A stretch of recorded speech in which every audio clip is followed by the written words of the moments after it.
নমস্কার। ধানবাদ ঝাড়খণ্ড থেকে বুদ্ধদেব ভট্টাচার্য। এখন আমি ব্যবসার বিষয়ে কিছু বলছি। যারা নতুন ব্যবসা শুরু করতে যাচ্ছেন তারা কিসের ব্যবসা করবেন সেটা আগে কোনো জ্যোতিষীর কাছে, ভালো জ্যোতিষীর কাছে পরামর্শ নিন। নিজের থেকে শুরু করে ফেলবেন, হয়তো সে ব্যবসাটা আপনার শ্যুট করলো না, পুঁজি নষ্ট হয়ে যাবে। এছাড়া ব্যবসাতে দুরকম হয়, একটা ওনারশিপ আর একটা পার্টনারশিপ। এইটার সুটেবল হবে কি না সেটাও তার কাছে জানবেন। ভালো জ্যোতিষী অর্থাৎ যে ডেট অফ বার্থের উপর কাজ করে।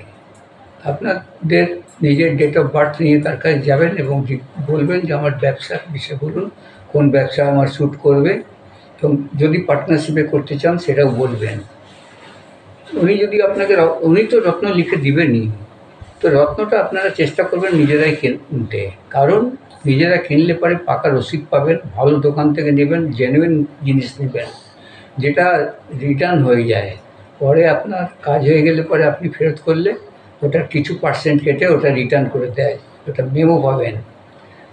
আর যদি জ্যোতিষীর কাছ থেকে রত্ন নেন সেটা আপনি রিসিট পাবেন না, সেটা কাজও করবে না, পরে ওটাকে আপনি রাস্তায় ফেলে দেওয়ার মতন।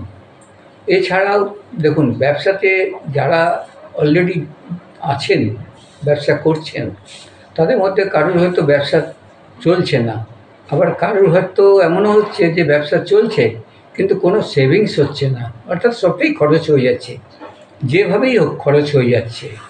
তো তারাও জ্যোতিষীর কাছে যাবেন, উনি প্রতিকার বলে দিবেন, আপনারা স্টোনটা নিজেরাই নেবেন, যেরকম এখন বললাম সেই হিসাবেই করবেন, ফল পাবেন। নিজের থেকে সময় নষ্ট করে কোনো লাভ নেই। খরচ করলে আপনার অর্থ আসবে, অর্থকে বাঁচিয়ে রাখলে আপনার অর্থ আসবে না, সেই অর্থ খরচও হয়ে যাবে আর অর্থ আসা বন্ধও হয়ে যাবে। আগামী দিনে এসে আবার অন্য কিছু জানাবো। আজ এই পর্যন্তই। সকলে কুশল থাকুন।